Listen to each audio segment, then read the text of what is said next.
Watchman का street card, village lady, जवारी रोटी। एक गांव में एक अपार्टमेंट था, उसमें बहुत सारे लोग रहते थे। उस बिल्डिंग का वॉचमैन के तौर पर बहादुर नाम का एक आदमी काम करता था। बहादुर का पत्नी का नाम था लक्ष्मी। लक्ष्मी अपार्टमेंट्स के फ्लैट्स में काम करती थी। कुछ घर में सफाई करती थी तो कुछ फ्लैट्स में खाना पकाती थी। बहादुर तो पानी टैंक का मोटर डालना, अपार्टमेंट में गाड़ियों का सफाई करना,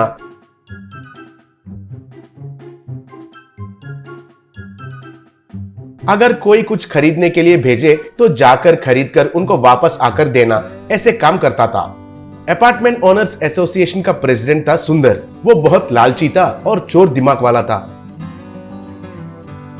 उसका पत्नी सुरेखा भी उसकी ही तरह थी। बहादुर तो महीना होते ही घर घर जाकर मेंटेनेंस के पैसे पूछकर उन पैसों को लाकर सुंदर को देता था। सुंदर उन पैसों में से थोड़े पैसे हड़प लेता था। अपार्टमेंट का नीचे का सर्वेंट का क्वार्टर्स में बहादुर और लक्ष्मी रहने लगे।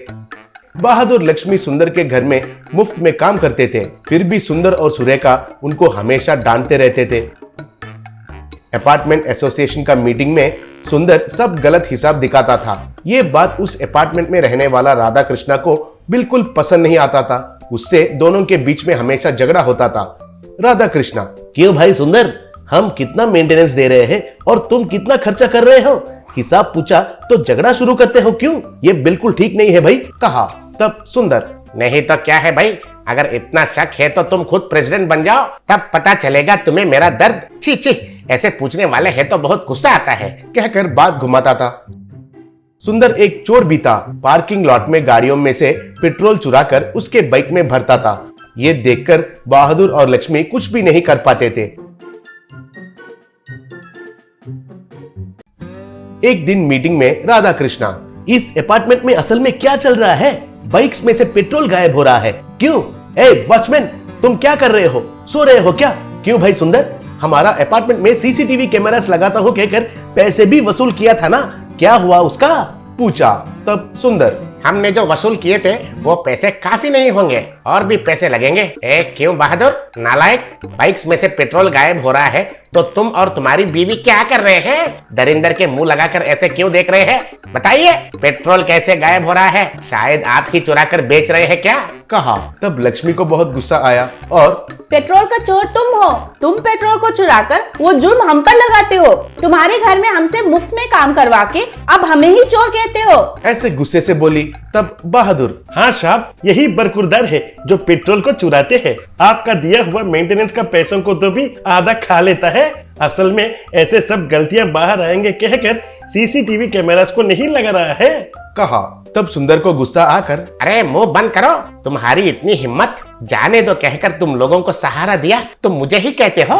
अब तुम लोगों को इधर एक पल भी नहीं रहना चाहिए, बाहर चलिए चलिए, कहकर दोनों को धक्का दिया। ऐसे बाहर जाकर उन दोनों को क्या करना है कुछ समझ में नहीं आया। तब बहादुर, हम गांव वापस चले जाएंगे क्या?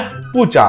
तब लक्ष्मी, उधर के हालात अच्छे नहीं हैं कहकर हम इधर आए हैं। अब वापस जाकर क्या करेंगे? इधर ही कुछ न कुछ करके जी लेंगे। मुझे जवारी रोटियां बनाना अच्छे से आता है ना, एक ठेला लगाकर जवारी रोटी और चिकन करी बेचेंगे। ये लो, मेरा मंगलसूत्र को बेचकर निवेश के लिए पैसे लेकर आओ, बोली। ऐसे बहादुर जाकर उसका मंगलसूत्र को बेचकर पैसे लेकर एक थैला और कुछ पकाने का बर्तन वगैरह खरीद कर आया। वे दोनों उस अपार्टमेंट के सामने ही एक प्लास्टिक टेंट लगाकर उधर ही उनका व्यापार शुरू किए।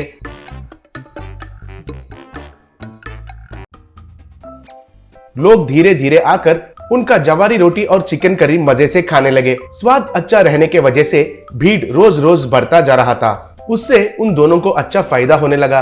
ऐसे दोनों जवारी रोटी बेचते हुए खुशी से जीने लगे।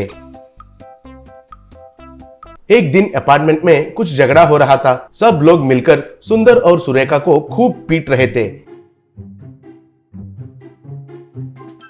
ये देखकर बहादुर और लक्ष्मी भागते हुए उधर गए। राधा कृष्णा सुंदर और लक्ष्मी को मार के, चोर कहीं के, तुम्हारे ऊपर शक आकर किसी को भी बताए बिना पार्किंग में सीसीटीवी कैमरा लगाया था। तुम पेट्रोल चुराते हुए मेरा मोबाइल में रिकॉर्ड हुआ है रे। तुम गलत करके बेचारे बहादुर और उसकी पत्नी के ऊपर डालते हो। अब तुम्हें प्रेसिडेंट के तौर पर नहीं रहना चाहिए। कहा तब सब लोग हाँ, आज से हमारा प्रेसिडेंट राधा कृष्णा जी है। बोले। ये देखकर बहादुर और लक्ष्मी बहुत खुश हुए